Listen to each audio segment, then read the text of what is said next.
everybody is happy when a woman gets pregnant because she's bringing somebody into the world who we don't know how much is going to contribute to the development of the world. That makes everybody happy, every family. But then there's a little apprehension in the sense that, is she going to deliver that very child? This is the problem. This has been the major problem for most parents in the state, not only in the state, in Nigeria as a whole, because of various factors. Probably that child might not even come out alive. So this is just the problem. When a woman is pregnant, those who are educated know that the woman is supposed to go to hospital almost every month in order to check themselves and check the baby in their body, which of course they do not do. So this is a problem. Then secondly, there's access even to hospital, where to get that very treatment, where to get that very medical care, simply because the state is very large. And by the time that you see the state, many of the people in the rural areas do not get access to these very facilities. And because they don't get access to these facilities, it becomes a problem. Even if they want to do that, you find that it might not be possible. Thirdly, you find out that the level of poverty is there. Sometimes they may want to go to the hospital, but the level of poverty may prevent them from going to the hospital. So these are some of the factors. Sometimes there's apprehension. So what people resort to do now, most of the time when they are pregnant, they get into traditional medicines. And when they do that, you find that sometimes it can be very hazardous. So this is just the problem. Most of them now are aware of going to hospital if it is within Mina. If it is outside of Mina, maybe in the villages, rural areas, they think of staying at home, maybe because of the economic condition of the country or because of other superstitious belief of going to hospital. But I think people are now going into the corners of the state to give awareness to ladies about the importance of going for checking and maybe to also see doctors or the caregivers. Women die because when they are pregnant, we have premature marriage. If a woman does not grow enough to give birth to a child, like a woman that married at the age of 12, 13, she cannot give birth to a child. Sounds really like a woman that grew up. Yes. And lack of assistance on time during delivery. When they take some women to the healthcare dispensary, nobody to attend to them. Or the person in charge there may not be qualified enough to handle that birth. So it costs a lot. Most times I don't hear women dying before delivery. Most deaths occurs shortly after delivery. Number one, shortage of blood. Bleeding causes a lot of, let me say like 50 to 60% of deaths after birth. A lot of women bleed because of the fact that the people around, probably the nurses, the midwives, some of them are not well trained, you get. So when there are cases like that, they wouldn't know how to handle it, and that will cause death. Like I will use my own experience. I had an experience when I had my first son. After the birth, let's say 10 minutes to clean up and come out of the labor room, the next thing we saw was bleeding. But I thank God for the nurse, the midwife that was taking care of me.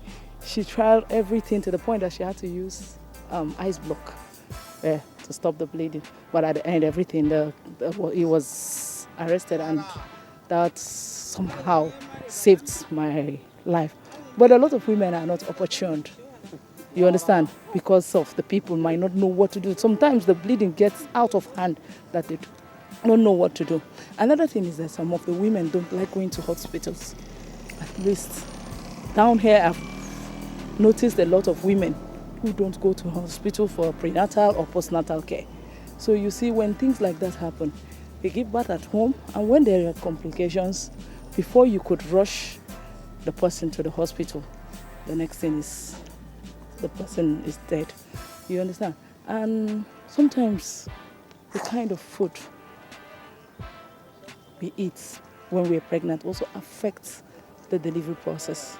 Like when your labor takes a longer time, you need a lot of strength to go through till the life. But you see, when some people are not healthy, like they have balanced diet and the drugs they've been taking before that day, they will have a lot of problems. Before the delivery, if the labor takes a longer time, they might be tired.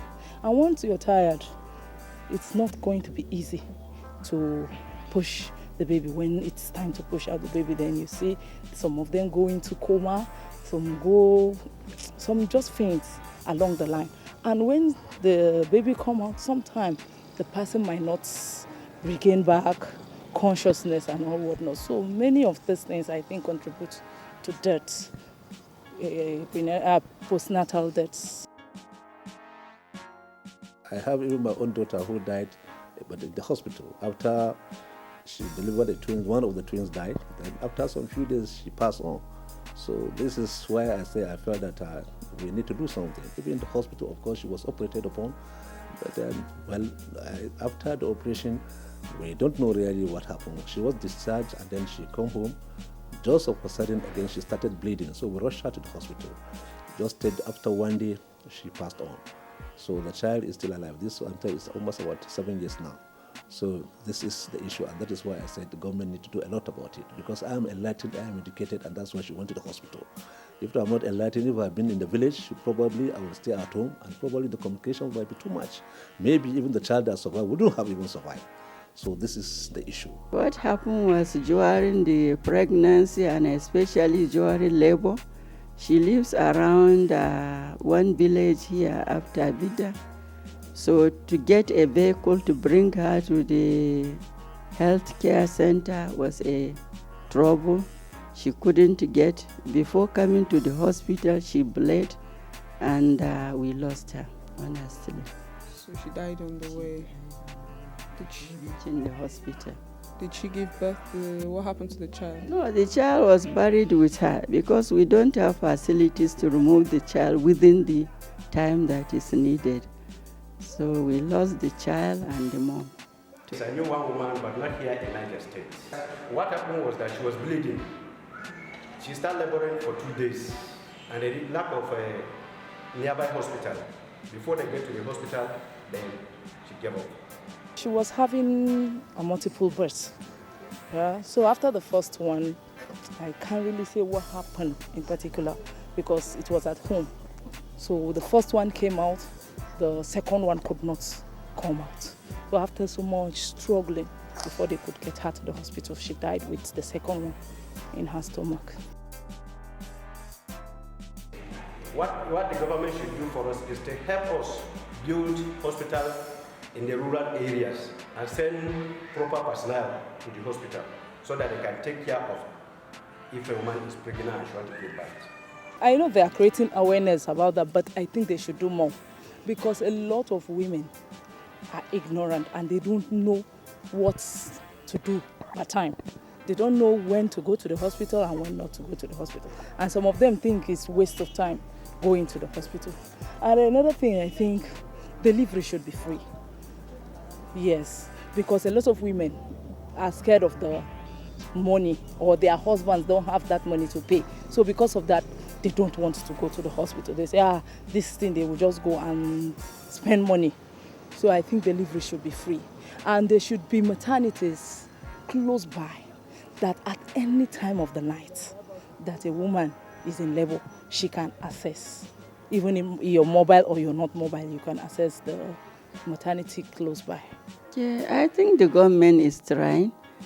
What I want people to do, the community themselves, because it is not only the government that will do everything. The community too should wake up and answer the call of those that are caregivers, because some men will not allow the women to go even for this check-up on the pregnancy. Some may not even want women to go to the hospital. Some did not even believe that giving birth is until you go to hospital. They will bring story and history that when I was born, my mother didn't go to hospital. Forgetting about that, the time of his mother is different from our time now. Yes, the state government is trying, but the government cannot do it alone, simply because providing healthcare services is something that is very expensive. You need a healthcare center in almost every community. This is very, very important. But when you don't have it, you find out you have a problem. Secondly, I think the level of enlightenment should be intensified. Intensified in the sense that sometimes there are people who do not want to go to the hospital because they do not know the advantage of going to the hospital. They feel that there is no need because already they have been enveloped by tradition. They feel that there is no need. After all, they are traditional medicine. So they remain at home. Still, like I'm talking to you, there are people who do not want to even deliver in the hospital. They prefer to deliver at home. So this, again, is another problem. Thirdly, like I've said, the level of poverty. I think it is very important if the government can come up with a policy that any woman that is pregnant and goes to the hospital, let her medication be free. It's very, very important. You can charge other things, but this time around, because pregnancy is something that is very delicate, and we want a child to come home, to come to life, this is very important. So if the government can have a policy whereby they say, this maternity issue is free for women. They go to the hospital, they get the necessary medicine, and then they deliver without paying anything. I think that will encourage more women to go to the hospital, more so those who are poverty-ridden.